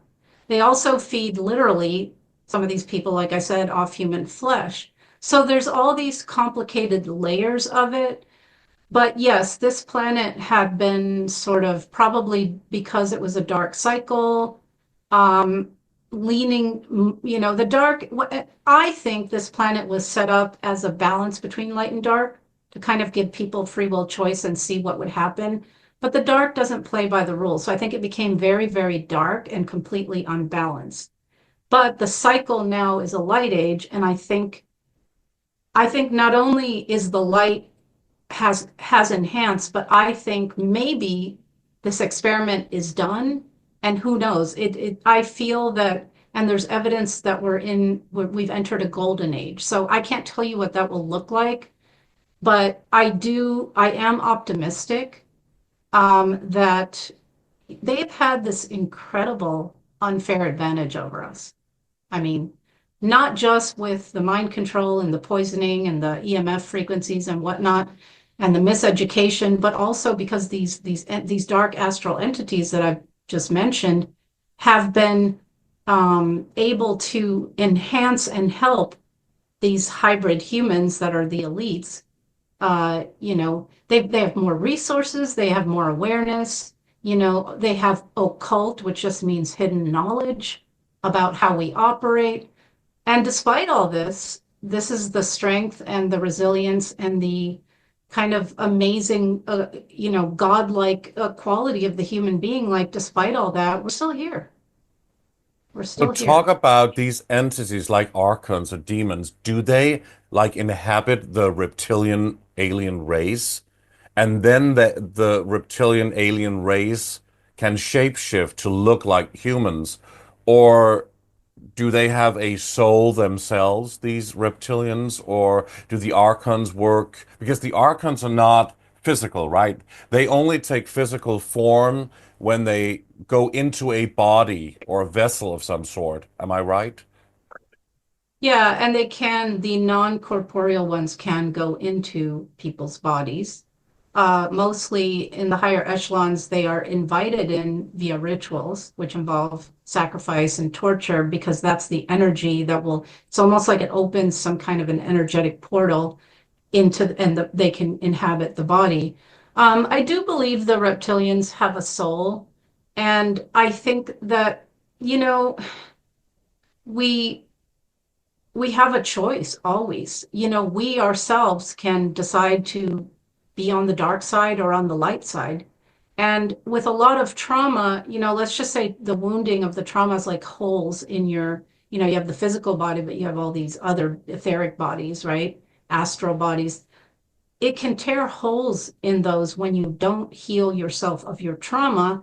So you could be more susceptible to something attaching or coming through. So there's still a level of personal responsibility there, I feel. And that's why, there's no victims really. I mean, there are and there aren't. It's kind of complex. But a lot of these, so just as there's you've heard, like, as particularly in the New Age movement, like there's like 5D or 7D, and these are beings that are, much more elevated and, where levels where violence doesn't even exist, right?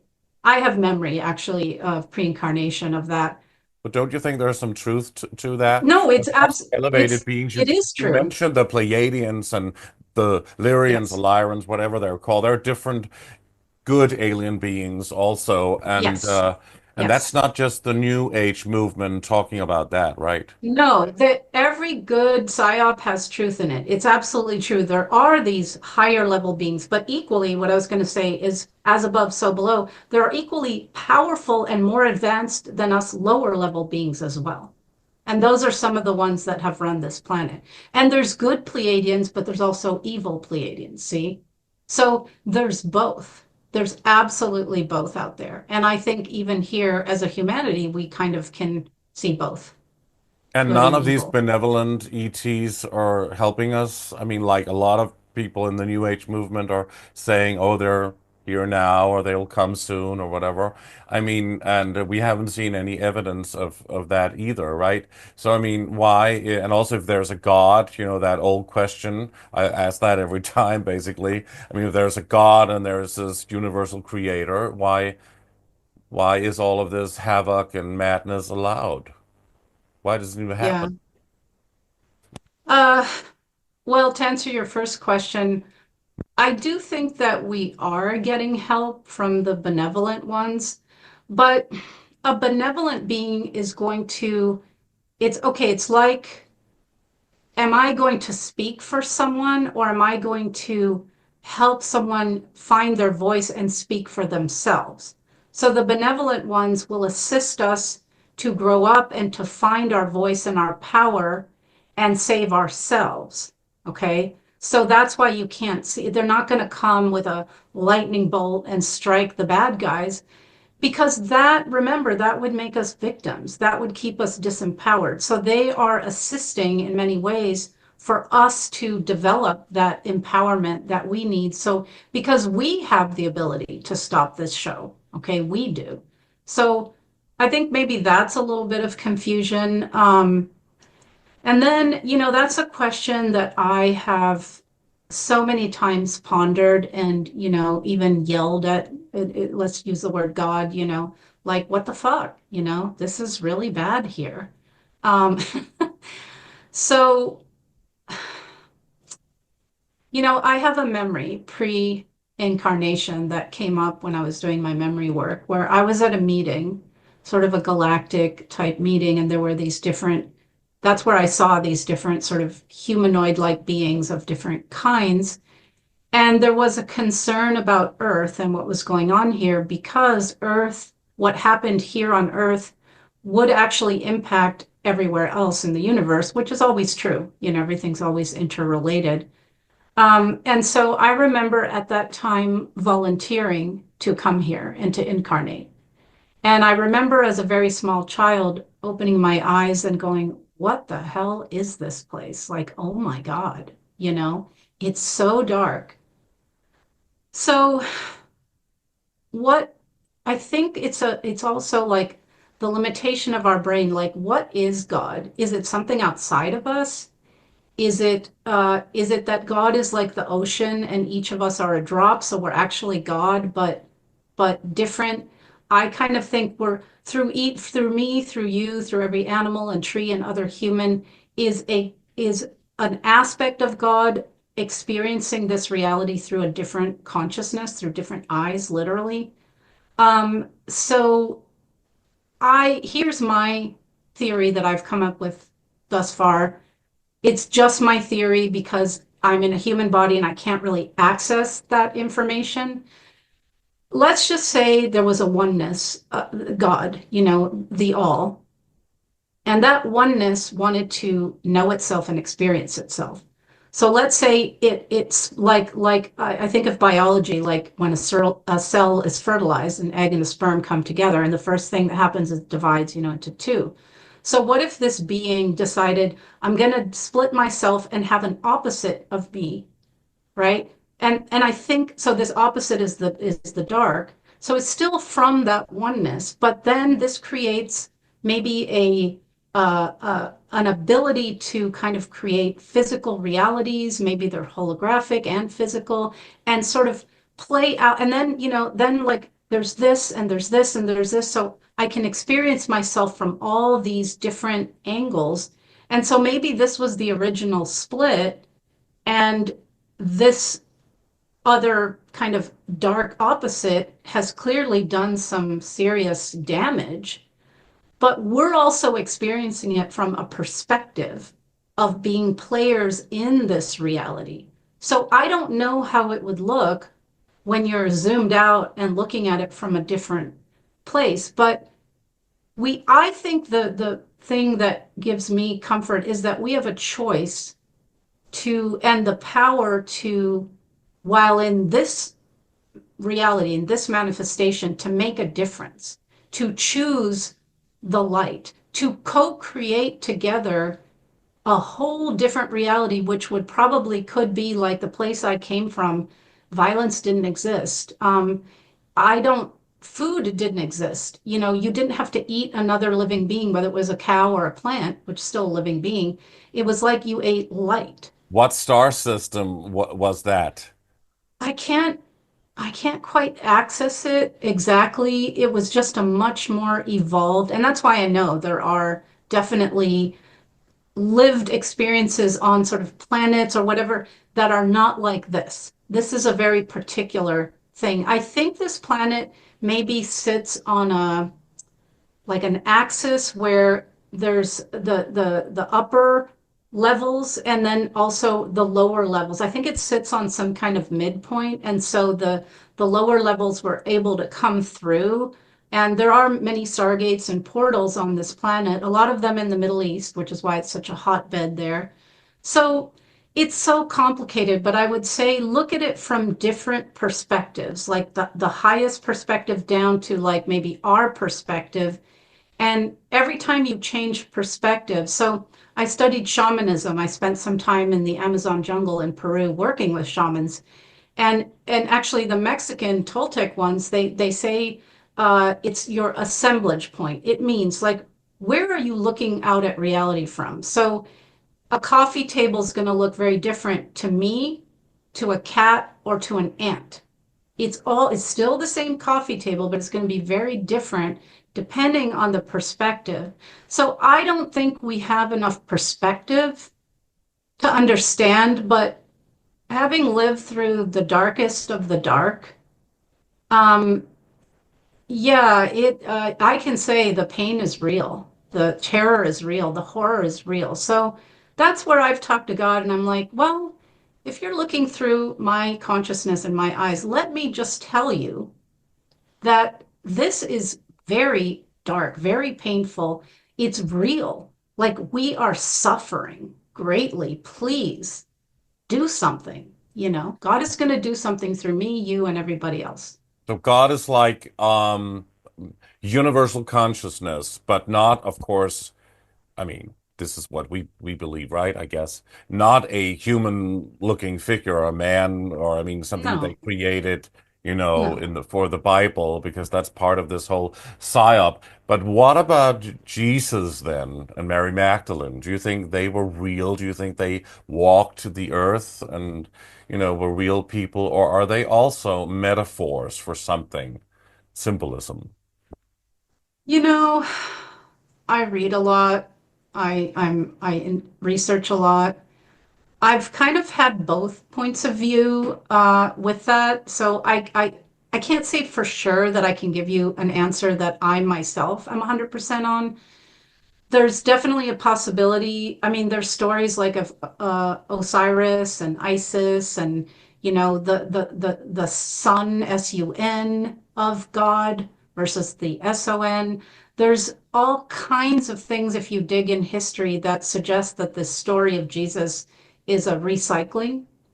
On the other hand, is it possible that there have been people incarnated as people on this earth that come from very high dimensions that have volunteered to incarnate here to wake people up? So in that version of Jesus, I think, okay, so he was just a very enlightened being who incarnated in a human body, but he was also human and fallible. But he was fighting the Satanists. He was saying a lot of things to open people's eyes. And so they probably killed him. Is it historically accurate where he was, how it happened? Probably no, because they take everything and they twist it around and repackage it to mind control us. So that would kind of be my answer. And Mary Magdalene to some people or symbolic for the Holy Grail, the vagina. Well, in the version where I believe Jesus was a real person, but a very high frequency consciousness, I would say she was his wife. The story in the Bible that she was a prostitute was made up, and actually I forget which pope, but one of the popes actually had to recant that story and apologize because it was not true. And then when you look at all that biblical stuff too, you see the masculine, but the feminine is denigrated. And that's not good balance. And I mean, these beings, these reptilian, Draco reptilian, I think their culture is very patriarchal, hence ours has become so. But Could it be because yes, everything has layers. So could it also be a symbolism? Yes, it can be that and it can be both. We're so used to we're engineered to think there's black or white.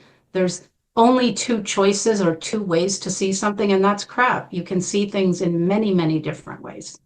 Absolutely. And you just mentioned black, and we've talked about the black Pope, but talk about the black cube, the Satan, Saturn black cube, and black cube symbolism. They use that in all religions, right? All of them. You talked about that black cube in Mecca, and then there's that black cube that the Jews are having in their forehead. I forget the name. And the same as if you fold the cross in a certain way, it's also a cube, right? And also the what is the hexagon on the top on top of Saturn. Yeah, I'm not super well versed in that, but I would say everything can be used as a trap, right? So maybe the cube is a way to trap consciousness and trap energy. There is a thing about Saturn so when I was a child, I would see this veil over the planet, almost like a spider web and from what some of the research I've done, and again, I can't claim this to be true or not, it's just things that I've read and researched, that there has been a technology that they have had that has gone from Saturn to the moon. See, the moon is definitely not a natural body. Okay, that's why you only see one side. So there has been a blanket, and my confirmation for this theory is that I saw that with my inner eye, um, has been there, and that's been part of the mind control, part of the control system. So they've really gone to every level with this. And so Saturn is also, if you look at words, Satan, Saturn, so there's an energetic dark Santa, component to it. Santa even. Yeah, Huh? Yeah. yeah. Santa, no, a lot of it. So I think there's something to it. I don't know that much about it except for what I just said, but here's something I can tell you. As of maybe not too long ago, a year or so, I don't see the veil anymore. I don't think it's there. When you I talk think about it's the veil, do you mean the reincarnation soul trap? that was one of the uses of it. That I know from my near death experiences. Um, they would basically, it's just another one of their control mechanisms. But when you would die, they have, Lucifer means light bearer, but it's a false light. It's an imitation of the true source creator light. So there would be like people would go towards the light, but it would be a trap. They would be ensnared in this net and then recycled back into a life without with all their trauma and unresolved stuff going right back with them. So this is another facet of creating a population that's so traumatized that even when as they reincarnate, they're at a disadvantage. So imagine all the little things they've done, even at that level. So yes, so I think that now when people pass away out of this body, I don't think they'll be trapped in that anymore. So you don't think that there's this soul trap? We've been talking about this so much on the show for many, many years, actually. We were very early on in talking about this phenomenon and also with, this Archon recycling factory, karma wheels, and the false light, of course, and seeing God, whatever you believe in, or your grandmother looking the best and then being recycled after the live review, going back to in a new body with a white memory. All of that. You think no more. It's done. It's not there. I think that technology that they had, which I used to see as this veil, I believe is no longer there as of a short time ago, because I'm telling you, things are changing here. It may not look like it so much to us yet, but yeah, so that would be very positive. And like I said, I could be wrong, okay, but I believe that also the top layer, non-human layers are no longer here either. So I see us as successfully transitioning into a golden age. It's very bumpy right now. But a lot of what we see that's so nasty and ugly is actually an unveiling of what always was, but now it's just more available to people to see. So that's actually progress. It's more available for people to see, but you would actually think that there would be even more demonic entities and more reptilians and archons and all of that because people are waking up. And there's this transformation happening with consciousness as well. You know, these truth vibrations that we've seen happening in the last 10, 20, maybe 30 years. Yeah. But I mean, but you're saying that this is really, that they're not there, these so-called self-proclaimed overlords. Well, at the top layer, my sense is that they're no longer here, but that doesn't mean that the rest of the people in the hierarchy aren't here. And yes, as we've been raising in consciousness, they've done more wars, they've done more plagues, they've done more, fear porn. We didn't talk about this, but they've had weather technology since the 40s. So these weather events that decimate and destroy all different areas all over the planet, they have gone full tilt. And yes, the more they perceive that we're awakening, the more they're going to try and throw out. But they're still losing. It's not going to work because I think that the level of consciousness is high enough and only going to increase to the point that they will not be successful. Yes, many people maybe will go down with the ship, but there's a whole bunch of us that won't. When they're doing even more of all of that, what you just mentioned, all these things that they're doing, and they're really speeding it up, right? We've seen that certainly in the last few years, and they're doing it now more so than ever. Is that not to serve their so-called otherworldly masters? Yes, it is. I mean, they like death. It's a sacrifice, but what they don't understand is love. So, for example, in the United States, they devastated an area in the North Carolina mountains because it was a land grab. They wanted some minerals that were there. And they caused complete destruction. And then, of course, they didn't go in to help people. But what they don't count on is other people. Other people got together and went to help their fellow humans in an outpouring of caring and love. So paradoxically, their act of destruction is creating more love and more human compassion as a counterforce. So this is what I'm observing happening. They do an evil deed, it backfires, and it creates actually more of the opposite energy to them, because that's who we are naturally. And despite all their best efforts, etherical, physical, mind control, we still love. We love our children. I mean, not everyone, but for the most part, we still love. We help each other. We care. That's the human condition. And they don't understand that. They consider it a weakness, but it's actually a strength. And I think this is why also they will fail, because they're very limited. They only know how to do what they do, their playbook. And it's the change in consciousness. I keep going back to that. I think this is the time of the greatest change on this planet that we've ever seen. Absolutely. And we're here to I witness do agree. it. So you've had multiple near-death experiences, but can you just address that? Why did you have that? Was that because of the mind control or the rituals that you went through? Yeah. So the first one, I actually literally starved to death as a baby because my mother was so, tortured that she didn't come. And then some of it was different, different things, different tortures and rituals and things. And so I would leave my body, and what I can tell you is not for a second do we cease, because my consciousness was either in the body or out of the body watching the body. And then I would be able to see certain things, and I was always given a choice to come back or not, because I guess my assignment was pretty brutal. But I would always choose to come back because, and again, this is a little fuzzy. When you're not in the body, you understand and see so much bigger.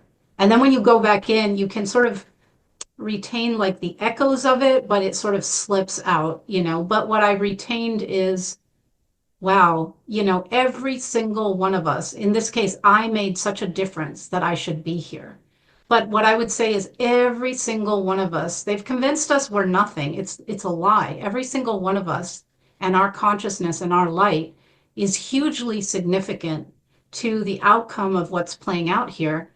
Imagine if every person that is heals themselves and turns on their inner light is like a light bulb. How many light bulbs that turn on all over the world, like you said earlier, that light would just, the darkness cannot exist in that light, right? So that's why I think they're like on, you know, they're on their way out. But yeah, they're doing everything they can to keep control for as long as they can, because they don't even have that flexibility to understand what's happening and maybe make a different choice, you know? And when you So had those near-death experiences, you understood that this was like a holographic illusion or a game, like a sophisticated computer game, and that it wasn't real, or were you assured that this is real? it is real. Even if something is holographic, it can be real. Okay, you know, so it's both end. It's real, but it's from a perspective. Well, And then at a different, because we experience through the five senses, you mean? So we can feel sensation and we can feel. we experience through much more than the five senses, but those senses have been taken offline by various means. But everyone, for example, everyone is psychic. Okay, everyone is self-healing. We don't need some outer thing called a doctor here, you know. So it's real because we're experiencing it, we're living it, we're in it. So no, it's absolutely real. But what I was shown was, you know, do I want to go back? And because it, you know, it's so nasty and dark there, or do I want to just not go back? Or do I go back and kind of be willing to go through the stuff because something magical, something incredible is happening here. And I'm a part of it, just like you're a part of it, and all of us are a part of it. And that all of us is important in which direction things go here. And I think at this point, I can safely say it's going in the direction of the light. Mhm. So how did your healing process begin? I mean, when did you break out of this whole environment of these Satanists and the mind control, and how did your deprogramming start? I mean, this whole process has been a long process, and another question is also, can anyone ever be totally and fully deprogrammed?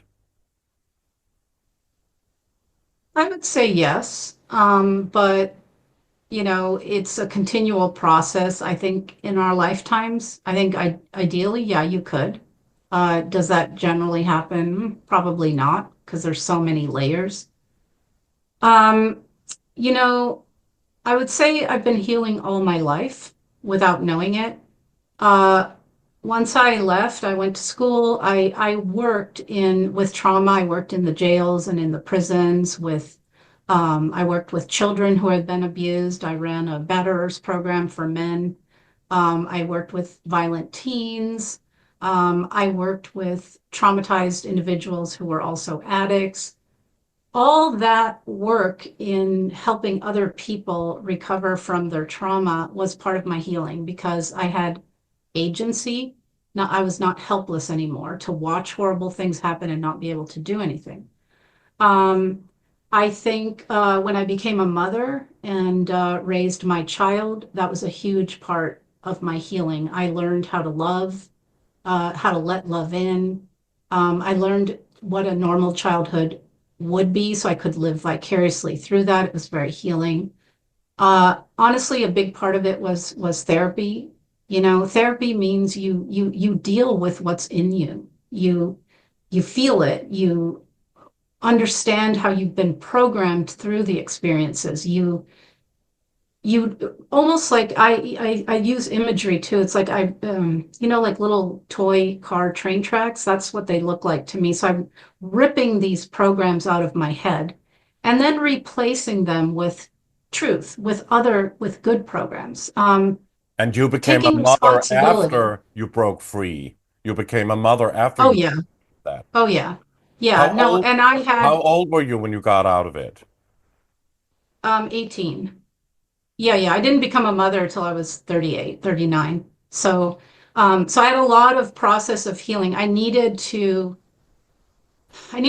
lived a lot when I got out. I did a lot of, drinking and drugging and partying and crazy stuff. And I just had to, I wanted to experience everything in life. I also had, this incredible work that I did. I traveled a lot and, then yes, I did my work and somewhere in there I became a parent, which was, so every step of the way I learned, the abuse in the cult trained me to, for example, not feel pain, to not feel hunger or thirst, to not even feel when I was tired. So I learned how to take care of myself physically. I exercise, I sleep enough, I eat good foods. That's part of it too. Reprogramming myself, always watching, taking personal responsibility when I have kind of been a jerk, because all of us are, we react, we act out. Um, and then I would say part of my healing was telling my story for the first time, which was just a few years ago, interviewing other survivors, interviewing people who exposed the cult in all its manifestations. It gives me a sense of purpose, like I'm helping, I'm doing something. So then it's not so despairing, like, oh, to see this and feel so helpless. So I would say everything since I left has been a healing. I think that's the case for all of us, whether we identify it as such or not. And wasn't it also like a part of your healing process that you were working with these, I mean, that you devoted your life to trauma healing and you worked with these prisoners at jails and battered women, abused women and perpetrators, right? Men that did abuse and what you have, I mean, you've done a lot of those things. I mean, that probably also helped your own recovery, I would assume. Yes, it did. No, absolutely. When I worked with the men, and I mean, these are, human beings, these are not like high level, evil people. Um, they would become perpetrators because of also they were victims first, all the trauma they endured. And I learned a lot about, I was sort of captured by the twist in the feminist movement, and that really put my head straight with how much men go through. Both of us are victims of this cult in different ways. So it really showed me like the abuse that men endure with the masculinity thing. And it really helped me to sort of have a more balanced approach. And one thing, Lucas, because it's important we're all traumatized, it's a continuum. So it's important to understand what it is, how it's used against us, how it looks and manifests in us, and what we can do the tools and techniques we can do to kind of recover from it. And then I'm also I did so much group work in my time working in these different, nonprofits and jails. So I'm also going to do a survivors of violence therapy group. It's going to be 12 weeks, and I'll probably do more than one to help people. You don't have to be SRA. You can be, incest survivor, domestic violence, whatever, any survivor of violence. And again, it's going to be helpful to help people understand um, why they're traumatized, how they act, essentially helping people move from victim to empowerment, which is what we all need to do again to get out of this situation we're in globally.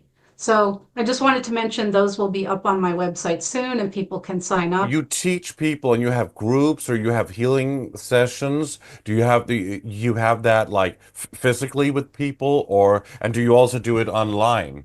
So that if people want to Yeah, contact you and have one of those sessions with you, how does that work? I used to work with people in person, but in the last few years, everything's become virtual, which is actually has its really beneficial side. And so the mostly I work with SRA survivors now, and it's through Zoom. And I have people in Australia, people in Europe, people in North America. So it makes it possible to work with people that otherwise, in person, it's very, very limited. So the classes will be through Zoom as well. So if people want to contact you and use your services there, how do they do that? How do they contact you for a session if they're either a survivor of this and that? Okay, well, if they go to my website, there's a tab for services, which is basically therapy. And also, I counsel people who are waking up because it's a very traumatic experience to suddenly wake up as well. And you can send me an email through the website, or you can email me at max@unbroken.global. So it's pretty simple, max@unbroken.global. So you can email me directly as well. And in terms of the class and the therapy group, there will be it will be on the website under classes, and you can on the drop down menu, and then you can basically sign up right there on the website. So And can you that's just coming. mention the website so we can put it underneath? Yes, the website is unbroken.global. Right. And you also have a platform. You also do your own shows, also called Max Lowen Unbroken, huh? Yes, so I have interviewed a lot of people. Those interviews are all there for free. Also, a few months ago, I started doing a shorter thing called A Dose of Truth with my friend Olga, and that's 30 minutes, and it's on specific topics. Like I started out doing one on Satanism, on mind control. So those are free on the website as well. I used to be on YouTube, but I was thrown off, so I'm on Rumble, BitChute, Brighteon. I have a new Substack, so I also write articles about all these things, about shadow work, about the cult, about all of it. And so I think it's Unbroken with Max on Substack. I have an Instagram presence. I think it's also just unbroken.global. Somebody helps me with those social media things because I'm really, really bad with that kind of stuff. But yeah, so I'm out there in those forums. That's wonderful. And just in our remaining moments here before we say goodbye for today, what is your most positive and best message for people watching this and having heard, all of these startling things that you've been sharing with us today? Mm. There's a fine line between being able to hear and know the truth, but don't let that throw you into a low frequency, because they want us living in this survival bandwidth of frequency, fear being a main tool, because they can't exist up here at the peace and love frequency. So know the truth, hear my story, but also see that I've overcome it, that I've recovered from it, that I've come back from it, that the resilience of the human spirit is something these people will never understand and cannot stop. Okay. And if you want to be a part of changing the world, start with changing yourself. Look inside, do your inner work, put yourself back together. When you get to a certain level, you'll wonder, why am I here? You're here for a reason. Find that reason. Is it to expose the global cult like you and I do? Is it to produce beautiful music that elevates humans? Is it to cook amazing food? Is it to be a mother and raise healthy children? It doesn't matter what your mission is. So do it and live and enjoy the beauty of this planet. It's not all dark. But the main thing I say is look in here. Don't point the finger out here. Look in here, because if you clean up the garbage inside, we manifest our reality from the inside out. There won't be as much garbage outside. That's a beautiful, wonderful, and very true message, and it's great. It's a great thing to end with here. Thank you for doing what you're doing, and for, interviewing survivors and putting these things out there, because You know, that's huge for people to be able to access this information. So I appreciate you as well, and your friend Yes. Lauge. And I just want to thank you so much for being on with us today and being on Age of Truth TV, Max Lowen. Thank you very much. Thank you for having me. It's been a great conversation. Thank you. Thank you so much to Max Lowen, and thanks to all of you for watching Age of Truth TV. You can support us by clicking onto our website, ageoftruth.tv. And please like our videos, subscribe to our channel, and hit the bell for notifications. You can sign up for our newsletter on our website, ageoftruth.tv as well. Please also subscribe to our alternative channels on BitChute and Brighteon. Your support is greatly appreciated and very needed. And on behalf of the Age of Truth TV team, we thank you so much for watching, and we'll see you again soon.